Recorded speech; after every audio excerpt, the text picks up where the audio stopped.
누가 나오시나요? 네, 우리 천현순 집사님 나오셔서 정경화 집사님께서 예,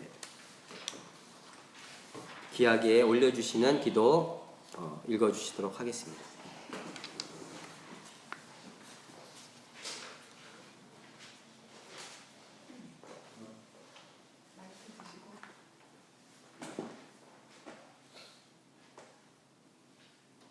다 같이 기도드리겠습니다.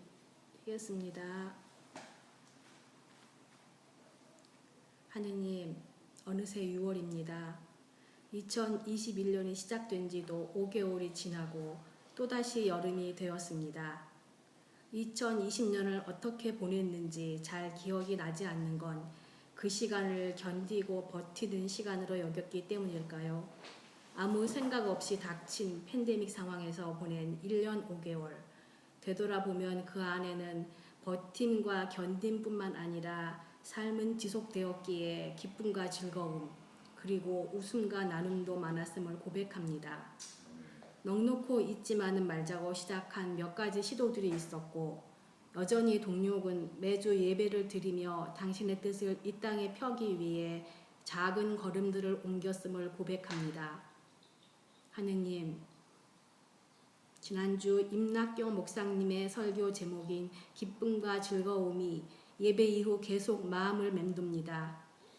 우리가 자신을 위할 때 느낄 수 있는 즐거움은 꼭 필요한 것이지만 그것만을 위해 살 때는 지속되지 않는다고 하신 말씀이 기억납니다. 먹는 것, 자는 것, 보는 것, 만지는 것, 입는 것 등을 통해 느껴지는 만족인 즐거움을 추구하는 삶에는 더를 원하게 되고 금방 실증을 느끼게 되고 갈증과 탐욕이 생기게 됨을 생각하게 되었습니다. 반면 우리가 내가 아닌 것을 위할 때 생기는 기쁨은 바이러스도 세균도 심지어는 암세포도 어쩔 수 없는 신비한 힘이 있다는 말씀을 들었습니다. 예수님, 바울, 테레사 수녀님 같은 신앙의 선배들과 이 땅의 익명의 그리스도인들의 미소에서 느껴지는 기쁨의 미소를 배우고 하느님, 요즘 저는 인간이란 존재가 95%의 같음과 5%의 독특함의 존재가 아닐까 생각하고 있습니다.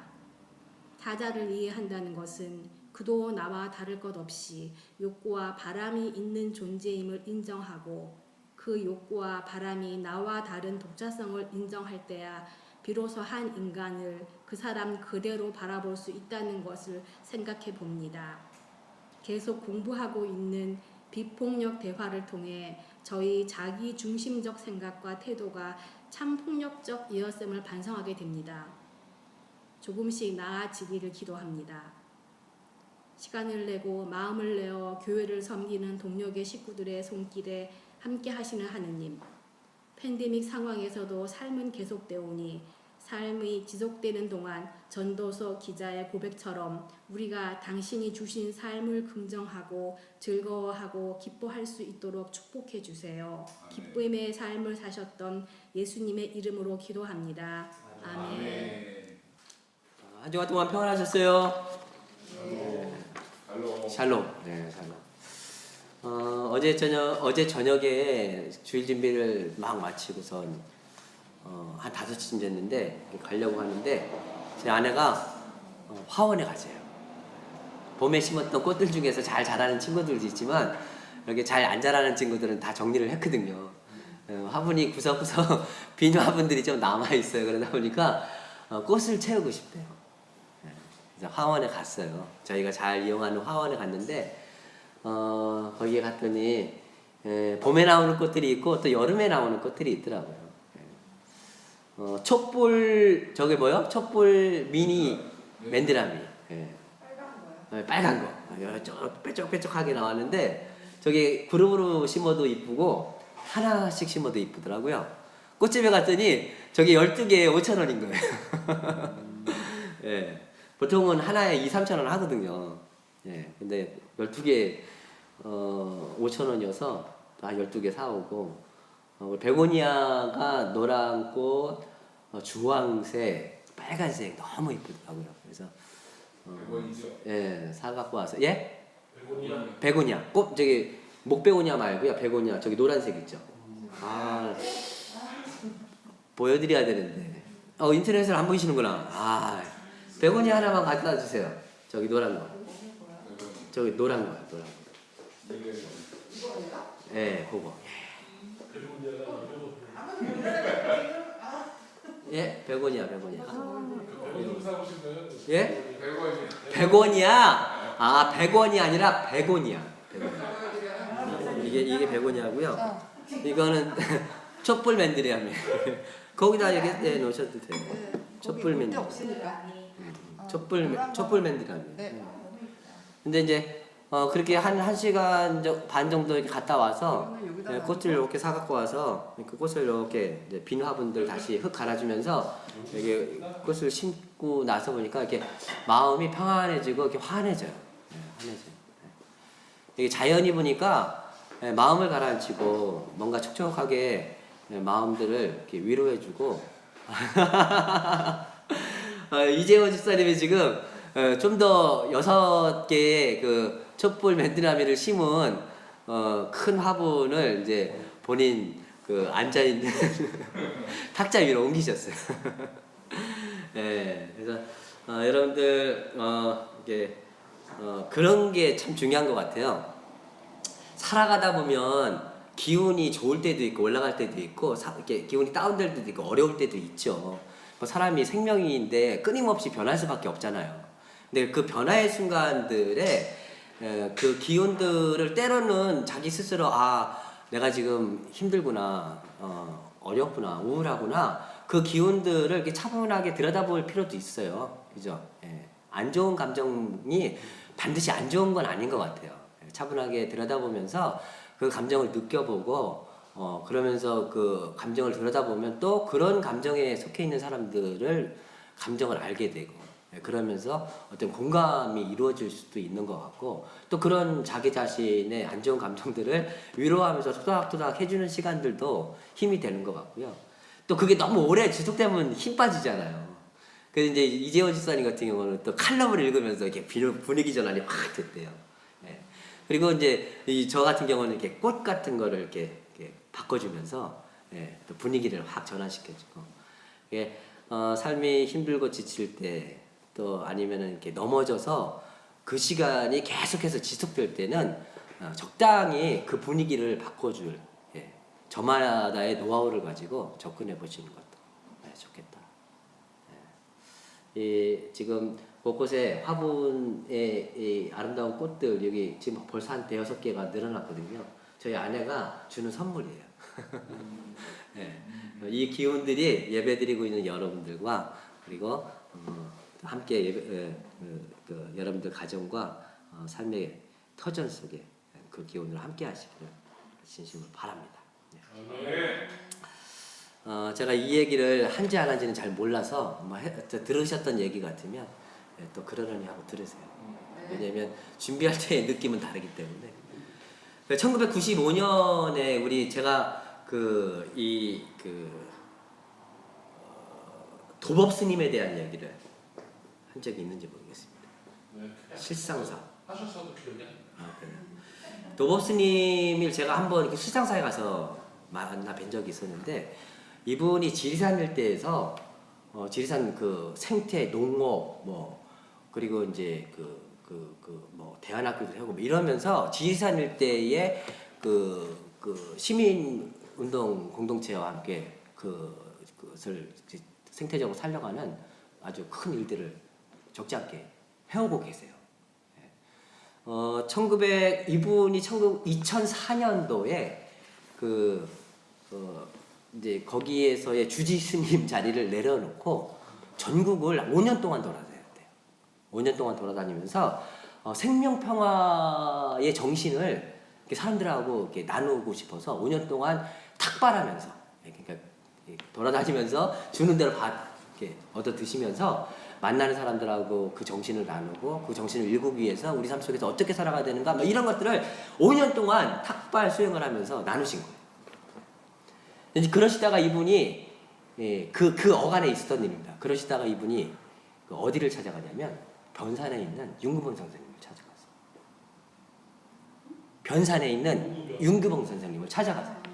네, 윤규봉 선생님을 찾아가시는데 이 사실은 이 윤규봉 선생님도 사실은 교수직을 하시다가 그만두시고는 변산에 내려가셔서 사실 대안적인 교육 공동체를 하시면서 마을 공동체를 크게 일구면서 자기가 가르치고 있었던 거를 삶으로서 실현해보고자 나름대로 굵직하게 삶의 운동을 하고 계셨던 분이거든요.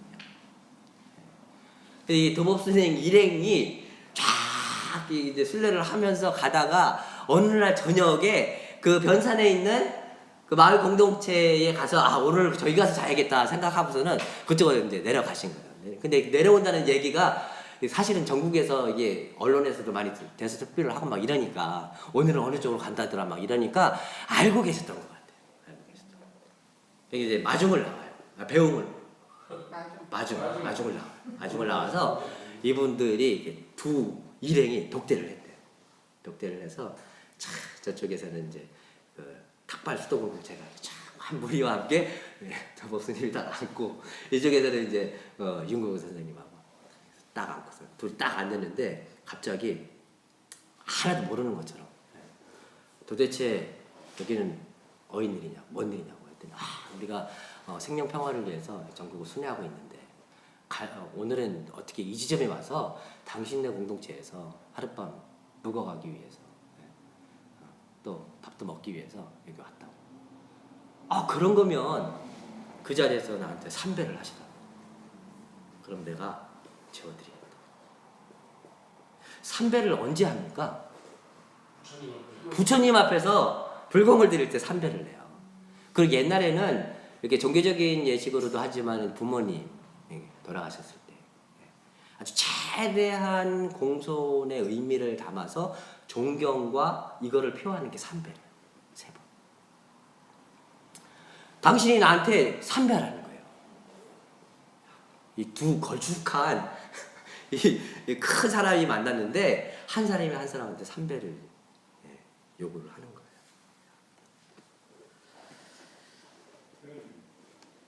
사실 이 윤규봉 선생님도 대단하신 분이지만은 도법스님도요. 90년대에 그 불교 정화운동이 한번 그래 그 한참 정화운동 벌어질 때 조계종에서 강목 들고 싸움하고 폭력 쓰고 그랬던 적이 있었잖아요. 그때 당시에 총무원장 대리를 하면서 그거를 해결하셨던 분이 이 도법스님이라고 하더라고요. 그러니까 내공이 이분도 적은 분이 아니고 사실 불교계에서는 그 위치에 있어서 적지 않은 분이었고. 근데 이 스님한테 삼배를 하는 거예요. 삼배를. 그때 기분이 어땠을까요? 윤구봉 선생님한테? 예. 윤구봉 선생님이 나한테 삼배를 하라는 거예요. 너 나한테 그 저녁에 밥 얻어 먹으러 왔으니까 나한테 큰절 하라는 거예요. 서른 번이나 가네. 해야지. 밥 먹으러 왔는데. 밥 먹으러 왔는데 해야죠. 근데 내가 도법스님이었으면 이게 쉽지 않았을 것 같아요. 그럴 수도 있겠네. 예. 그러니까 제가 왜 삼배를 해야 되죠? 그랬더니 잘 생각해 보시라고. 법당에 가면 그 생명력이 아무것도 아닌 쇳덩이 그 돌덩이에도 삼배를 하는데 오늘 저녁에 자네들을 먹여주고 재워주고 할 사람들이 난데 그리고 내가 연배로 봐서도 당신보다 6살이나 많은데 나한테 삼배해야 되는 거 아니냐고. 헐. 유선생님 그렇게 얘기해요? 예. 일부러. 그래서 삼배를 했어요, 안 했어요? 했겠죠. 했대요. 삼배를 딱 하고 나니까 윤구봉 선생님이 일어나서 더 공손한 태도로 삼배를 했대요. 도법스님한테. 저는 윤구봉 선생님이 왜 삼배를 하라고 했었을까? 생각을 해보십시오. 이 도법스님 일행이 적지 않은 세월 동안 전국을 돌아다니면서 세상이 좀 더 자비로운 세상이 돼야 된다. 생명평화의 세상이 돼야 된다라고 하는 기치를 걸고 계속 돌아다니는 일행이잖아요. 그 사람들한테 삼배를 하라고 하는 의미가 뭘까요? 그리고 이 윤구봉 선생님이, 저는 윤구봉 선생님이 이 사람들의 그릇을 좀 테스트해 본 것 같아요. 네, 그런 것 같아요. 돌덩이하고 쇳덩이한테도 삼배를 하는데 이 얘기가 뭐예요? 사실은요, 이게 굉장히 종교를 비하하는 말입니다. 그렇지 않아요? 네, 돌덩 예를 들면 십자가 앞에서도 절을 하는데 왜 나한테 절을 못하냐 그 얘기거든요. 예수님 앞에서 그 성모마리아 상을 딱 세워놓고서 그 앞에서 공손하게 삼배를 하면서 왜 나한테는 안 하냐 그 얘기거든요. 그 얘기는 뭐냐면요. 우리가 얘기하는 여기서 이제 돌덩이 뭐 이거는 종교적인 상징물이에요. 이 종교적인 상징물은 어떤 거냐면요. 종교인들에게는 굉장한 의미가 있습니다. 그 사람들의 삶을 살려가고 움직이고 구원하는 굉장한 힘이 있어요. 근데 종교인이 아닌 사람들한테는 의미가 있어요, 없어요? 아무것도 아니에요. 그런데 때로는 그런 돌덩이, 쇳덩이가요. 때로는요. 종교인들에게조차도 사람을 구원하는 도구가 아니라 사람을 억압하고 착취하고 있는 거 다 뽕뽕을 뽑아버리는 그런 도구로 전락할 때도 있잖아요. 그러니까 제가 윤규병 선생님이 그 얘기를 했었을 때의 그 돌덩이 쇳덩이의 의미는 그 의미였던 것 같아요. 그런 의미에서 이 돌덩이 쇳덩이한테도 거룩한 척 절을 하면서 지금 여기서 자네들을 먹여 살리려고 하는, 그래서 봄부터 씨앗을 뿌리고 노동을 해서 땀 흘려서 노동을 해서 곡식을 거두고 그것을 가지고 요리를 해서 불을 지피고 또 맛있는 반찬들을 이것저것 묻혀갖고선 요리를 해갖고선 당신들을 극진하게 대접하고 있는 살아있는 예수님, 살아있는 부처님들한테 절을 해야 될 거 아니냐 그 얘기예요. 저는 그렇게 생각했어요. 그러니까 단순히 윤규병 선생님 개인한테 절을 하는 게 아니라 니네가 생명평화 자비로운 세상을 향해서 전국을 순회하고 다니는 일행이라면 지금 이 순간 너희들을 살리기 위해서 애쓰고 노력하고 헌신하며 살아가고 있는 수없이 많은 불자들이 있는데, 우리로 따지자면 수없이 많은 예수님들이 있는데 그 사람들 앞에서 최대한 예를 표해야 되는 거 아니냐. 저는 도법 스님도 그 말을 알아들으셨던 것 같아요. 네, 그랬겠죠. 네. 그리고 그 이후에 절을 했었을 때 누가 더 당황했을까요? 네? 아, 저는 윤구본 선생님이 좀 당황하지 않았을까 싶어요. 왜냐면 절을 안 할 줄 알았는데 이런 거죠. 제가 어렸을 때 제가 경주 김씨 양반이에요. 그리고 김경환 환자들님이에요. 그러다 보니까 학렬이 굉장히 높아요. 그래서 어렸을 때 할아버지가 오셔갖고 저한테 절을 하시려고 하는 거예요. 보니까 제 손자신 거예요. 뭐 예를 들면 조카, 손잡벌이 되시는 거예요. 그러니까 이분들이 오셔갖고 저는 제가 이제 아저씨나 할아버지라고 절을 하시려고 하는 거예요. 그러니까 제가 마음 편히 받아요, 못 받아요? 저보다 어른인 것 같은 분한테 절을 받는 거는요, 이게 아주 지금으로 숨고 싶은 그런 심정이 드네요. 저는 그 도법 스님에게 절을 받는 윤구병 선생님의 마음이 그랬을 것 같아요. 자기보다 한 수 아래일 것 같았는데 보니까 자기보다 큰 사람이에요. 자기의 수를 다 알고, 알고는 그 앞에서 사실은요, 사람이요, 나 혼자만 있으면 그나마 나아요. 근데 나를 정신적 지주처럼 따르고 있는 그 수없이 많은 일행들이 있는데 그 사람들과 함께 그 사람 앞에 절을 한다라고 하는 거는요, 어떻게 보면 그 사람들에게 좀 더 굴욕적일 수도 있어요. 그러니까 좀 한 수 낮은 사람들 세계에서 따져보면 굉장히 굴욕적일 수도 있더라고요.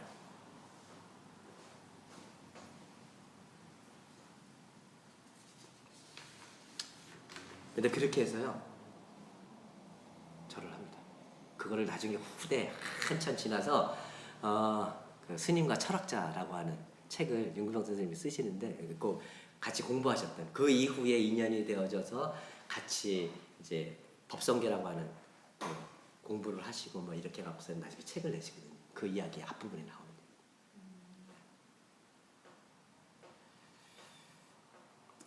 예수님이 인생의 노년에 가장 많이 하셨던 말씀이 뭐냐면요, 오늘 읽었던, 예수님이 33살에 돌아가셨으면 그 어가는 노년인 거예요. 그죠? 예수님한테서는. 더군다나 죽음을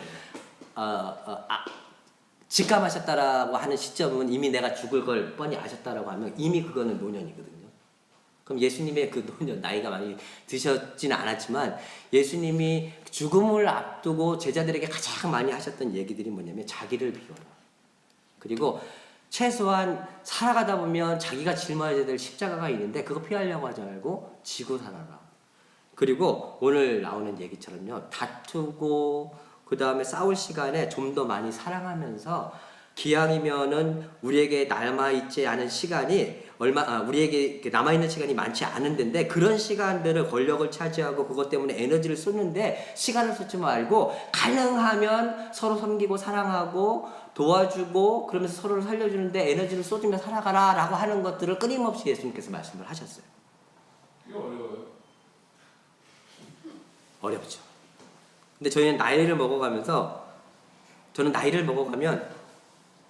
옛날 어르신들 이렇게 보면서 더 지혜로워지고 더 삶의 경험과 노하우가 풍성해지면서 이렇게 여유도 좀 생기고 지그시 좀 바라볼 줄도 알고 좀 옳은 거, 상식적인 거, 말이 되는 거에 대해서는 내가 감정적으로 동의를 안 해도 내가 확 올라와도 인정하고 마땅하게 그렇다라고 할 줄도 알고 이제 그럴 줄 알았었어요.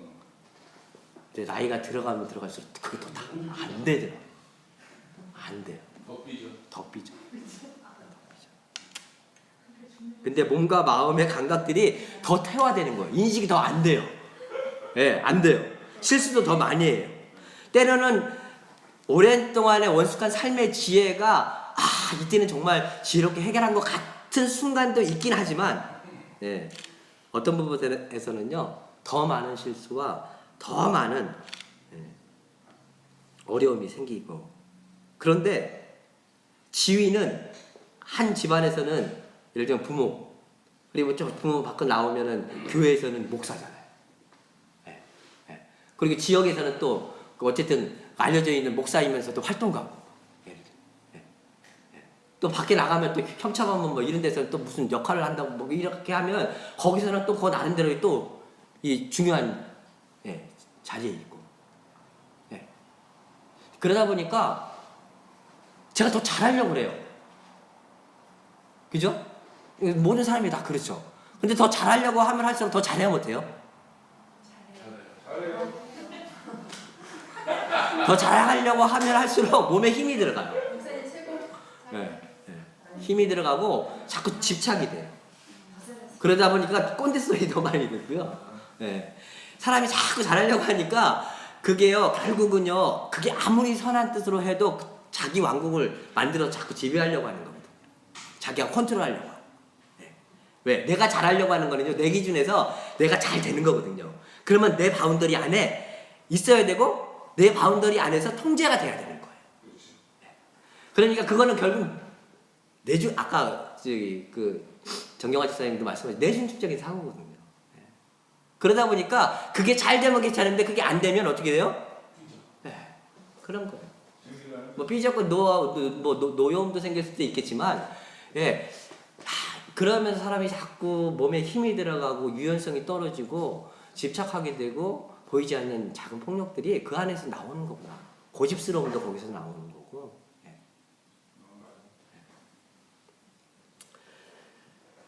그런 의미에서 예수님께서 말씀하신 이 의미가 뭘까? 그러니까 비워라, 내려놔라, 그리고 섬겨라.